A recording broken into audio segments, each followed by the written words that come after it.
Сайн байцгаана уу? Би гажиг цэцлийн их хэмжээд гэрлэн та бүхэндээ өнөөдөр зөвлөгөө плюс болонгаар гажиг цэцлийн зөвлөгөө өгч байгаадаа таатай байна.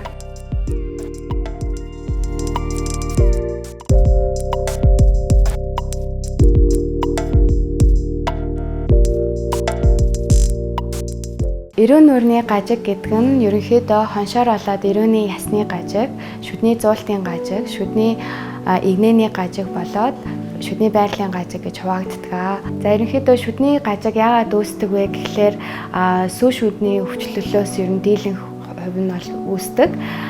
Зарим тохиолдолд бол байнгын шүд алдагдлаас болж байнгын зуултанд бас шүдний гажиг бас үүсдэг байгаа. За ерөнхийдөө шүдний гажиг яагаад үүсдэг вэ гэхээр хамгийн түрүүнд ерөнхийдөө сүүн шүднээс эхлээд үүсэх магадлал нь их өндөр байдаг. Сүүн шүд их өвчлөл ихтэй тохиолдолд шүд эрт авагдсанаас болоод ерөнхий шүдний гажиг үүсэх бол гол шалтгаан болдгоо. Түүнчлэн байнгын зуултан дээр ч гэсэн шүд эрт алдагдсанаас болж шүдний зуултын гажиг бол үүсдэг.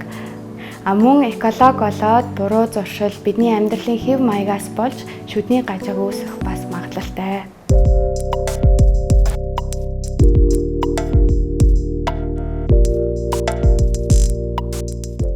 Эрүүн нүрийн ерөнхий гажигтай байх нь ихэнхдээ зачлалтын функц буруу хийгддэг.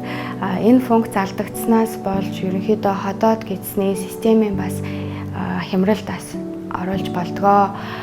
Шүдний гажилттай байх нь ерөнхийдөө нүүрний зөв хэм, хүний гоо зүүн зөв төрөхөд бас нөлөөлдөг.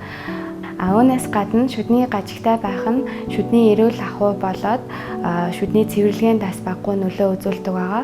За шүд бол өөрөө хүний нүүр царайнд голлох үүрэг гүйцэтгэдэг учраас хүний өөртөө итгэлтэй байх, ажлынхаа амжилтанд бас баггүй нөлөө үзүүлдэг.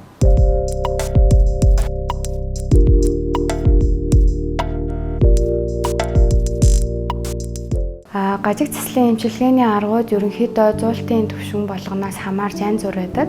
Сүүн шүд болон холимог зуулттай үед гажиг цэцлийн эмчилгээг авдаг аппарат буюу хэсгийн зай хадгалах, чиглүүлэх эмчилгээ бол хийгддэг.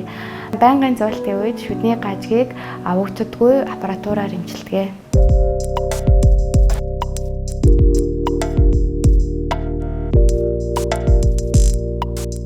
Ерөнхийдөө хүний биеийн онцлогоос шалтгаалаад мөн дээрээс нь шүдний гажгийн хүндрэлээс шалтгаалаад гажиг цэцлийн эмчилгээний хугацаа янз бүр байдаг.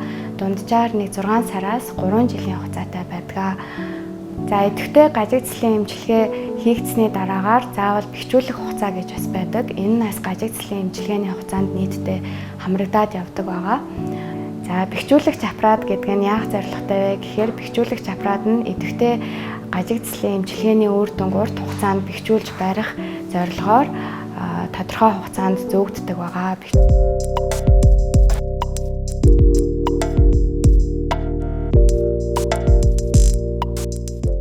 Гажиг цэцлийн аппарат нь ерөнхийдөө авдаг болон авдаггүй гэсэн хоёр том бүлэгт хуваагддаг. Авдаг аппаратын төрөл нь болохоор шүдний капо эмчилгээ буюу элайнер систем байдаг. Авдаггүй аппаратны төрөл нь болохоор шүдний дотор талд зүүдэг lingual bracket system гэж байдаг. Мөн түүнчлэн дийлэнх тохиолдолд шүдний гадна талд зүүгддэг bracket системүүд байдаг. Шүдний гадна талд зүүдэг bracket систем нь ерөнхийдөө металл, шаазан, сафир чулуун гэсэн 3 төрөлтэй байдаг.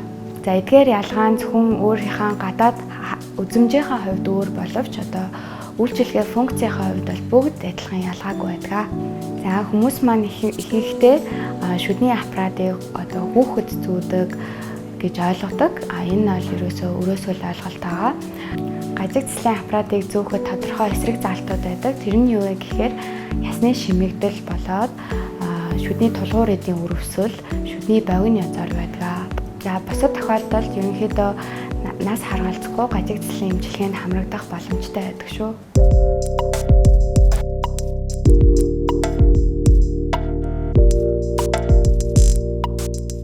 Шүдний аппарат зөхөд эсрэг залттай хүмүүс шүдээ ямар нэгэн байдлаар гой болгох, эмчилгээнд хамрагдах боломжгүй гэж ойлгож болохгүй.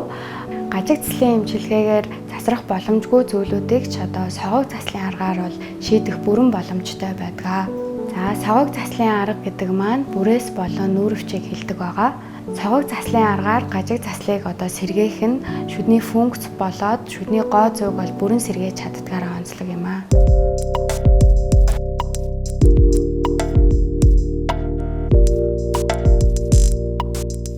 За шүдний аппарат зөөсөн тохиолдолд хатуу хүнсийг бол хатуу хориглдог байгаа.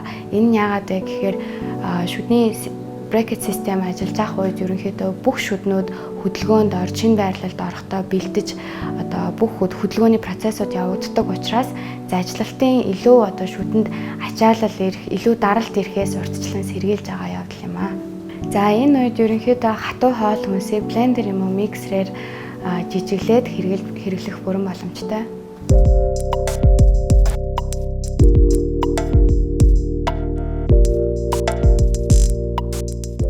За миний хамгийн сүүлийн зөвлөгөө болвол хүмүүс ер нь ихэвчлэн шүдний аппарат зүүхээсээ хэмээдэг. Яагаад гэхээр урт хугацааны турш зүүдэг, хэтэрхий өвдөлттэй байдаг, эсвэл ичиж санаа зовсон ийм асуудлууд тулгардаг. Гэхдээ ер нь бол эрүүлэр өөрийнхөө шүдийг зөв аргаар, зөв эмчилгээгээр хадгалж үлдэх нь маш чухал гэдгийг ойлгох хэрэгтэй. За хүн ер нь өөрийнхөө эрүүл мэнд гоо сайхандаа анхаарж байгаа, эмчилгээ хийлгэж байгаадаа ямар нэгэн байдлаар санаа зовох, айдастай явах бол хэрэггүй байдаг.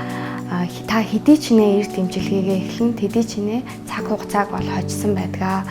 За гажиг заслын эмчилгээ маань хэдий урт хугацаатай байдаг ч гэсэн хамгийн гол нь зөв аргаар шүдээ өөрөөр нь эрүүл байдлаар зөв зуулттай, тэгшгэн сайхан шүдтэй болох боломжтой байдаг. За гажиг заслын эмчилгээг та эрт эхэлснээрээ өөрийнхөө амьдралд зөв болоод насан туршийн зөв хөрөнгө оруулалтыг хийсэн гэж ойлгож байна. За та бүхэнд бага ч гэсэн хэрэгтэй зөвлөгөө хүргэсэн гэж найдаж байна. Premier Aesthetics эмнэлгийн эмч Од Гэрлайлаа. Баярлалаа.